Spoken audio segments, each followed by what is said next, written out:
الحمدللہ رب العالمین والصلاة والسلام علی رسول الکریم اما بعد فاعوذ باللہ من الشیطان الرجیم بسم اللہ الرحمن الرحیم هو الذی بعث فی الأمیین رسولا منهم یتلو علیہم آیاتہ ویزکیہم ویعلمہم الکتاب والحکمۃ وإن كانوا من قبل لفی ضلال مبین۔ صدق اللہ العظیم۔ واجب الاحترام سامعین، السلام علیکم ورحمۃ اللہ وبرکاتہ۔ سورہ جمعہ کی جو دوسری آیت تلاوت کرنے کی سعادت حاصل کی ہے، اس کا ترجمہ یوں ہے: وہی اللہ ہے جس نے مبعوث کیا رسول کریم صلی اللہ تعالیٰ علیہ وآلہ وسلم کو امیوں میں، انہی میں سے جو پڑھ کر سناتے ہیں انہیں اس کی آیتیں اور ان کے دلوں کو پاک کرتے ہیں اور کتاب سکھاتے ہیں اور دانائی کی باتیں سکھاتے ہیں، اگرچہ وہ اس سے پہلے کھلی گمراہی میں مبتلا تھے۔ اللہ کا قول سچا ہے جو بڑی ہی عظمت والا ہے۔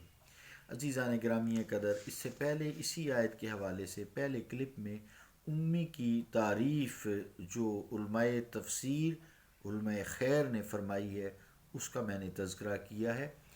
آئیے جو آگے آیت میں آپ صلی اللہ علیہ وآلہ وسلم کی بعثت کے مقاصد ہیں، بعثت مقاصد کا تذکرہ کرتے ہیں کہ آپ کے رسول ہونے کے ناطے آپ کے فرائض کیا ہیں جو اس آیت میں بڑی وضاحت سے بیان کیے گئے ہیں۔ پہلا فریضہ تو یہ بیان کیا گیا ہے کہ آپ قرآن کریم کی آیات بینات، آیات طیبات اپنی مقدس پاکیزہ زبان سے پڑھ کر سناتے ہیں، ادا فرماتے ہیں، تلاوت کرتے ہیں، تاکہ وہ ان کے دلوں میں آپ کی شرینی آواز کے ذریعے، یعنی صحابہ کرام پہلے مخاطب ہے نا، اترتی چلی جائیں۔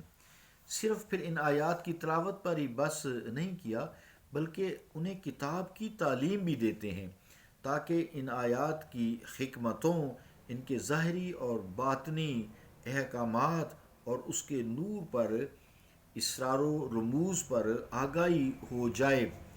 پھر صرف تلاوت آیات قرآن اور تعلیم کتاب و حکمت سے ہی فریضہ مکمل نہیں ہوتا، منصب رسالت ادا نہیں ہوتا، پھر بلکہ اپنی نگاہ رحمت سے ان کے دلوں کو ہر طرح کی آلائشوں سے بھی پاک کرتے ہیں، انہیں مطہر کرتے ہیں۔ رسالت مآب صلی اللہ تعالیٰ علیہ وآلہ وسلم کا جو شان ہے، اس کی شان کا پتہ اسی وقت چلتا ہے جب انسان اس معاشرہ پر، اس وقت کے لحاظ سے عرب کے معاشرہ پر ایک نگاہ طائرانہ ڈالتا ہے جو حضور علیہ السلام کے قدوم میمنت سے مشرف ہوا۔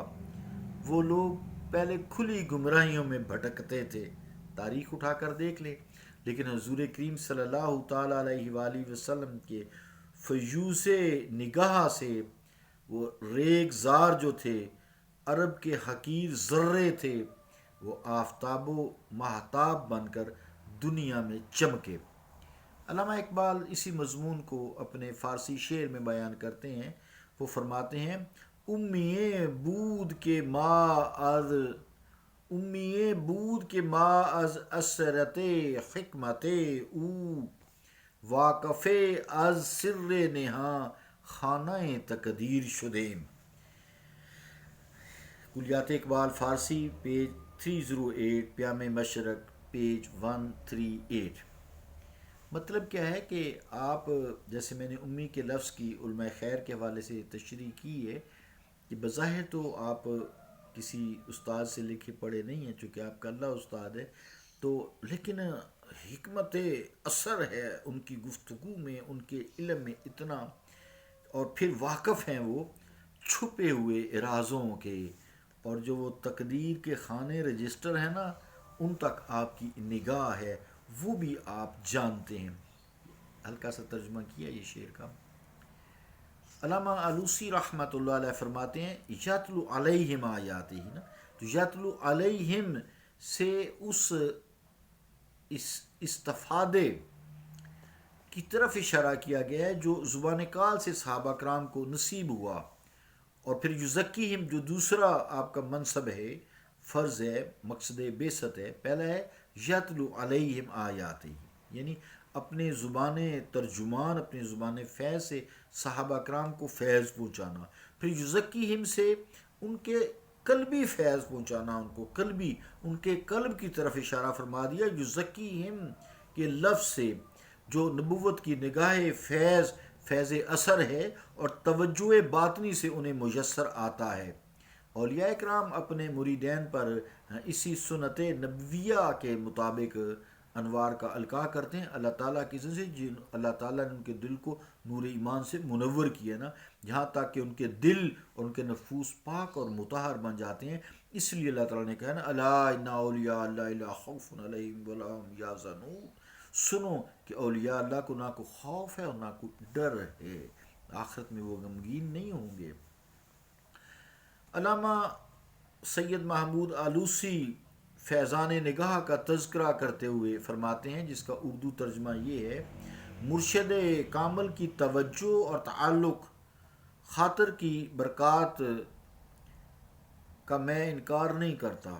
یعنی مرشد کامل کی توجہ اور تعلق خاطر کی برکت کا یا برکات کا میں انکار نہیں کرتا.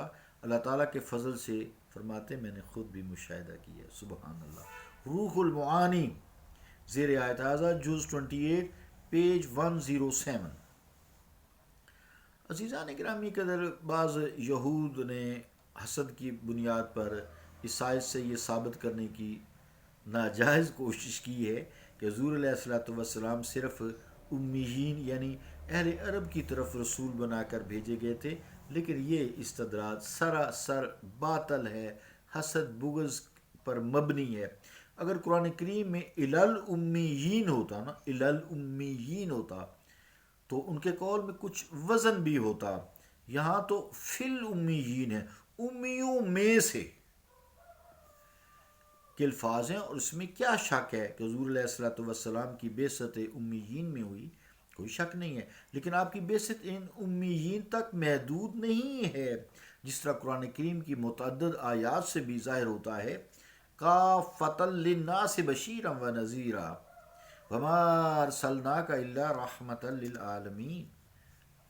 کتنا عالمین کا دائرہ، پورے جہانوں کے لیے آپ کو رحمت بنا کر بھیجا گیا، سارے جہانوں کے لیے. تو علامہ آلوسی رحمۃ اللہ علیہ یہ لکھتے ہیں اسی حوالے سے کہ یہ جو ہے آپ صلی اللہ تعالیٰ علیہ وآلہ وسلم جو ہے یہ سارے جہانوں کے لیے جو ہے مبعوث کیے گئے ہیں. آپ کا دائرۂ بعثت جو ہے وہ ایک چیز پر نہیں ہے، بلکہ انسان، جن، چرند، پرند، ہر چیز پر ہے. نیز اس آیت سے پھر جو آگے متصل آیت ہے اس کا بھی جو ریلیشن ہے اس سے، وہ جو ہے میں اگلی کلپ میں انشاءاللہ بیان کرتا ہوں تاکہ ذرا آسانی رہے سمجھنے میں. صلی اللہ تعالیٰ علی رسول خیر خلقہ محمد وعلی آلہ وصحبہ اجمعین برحمتک یا رحمت.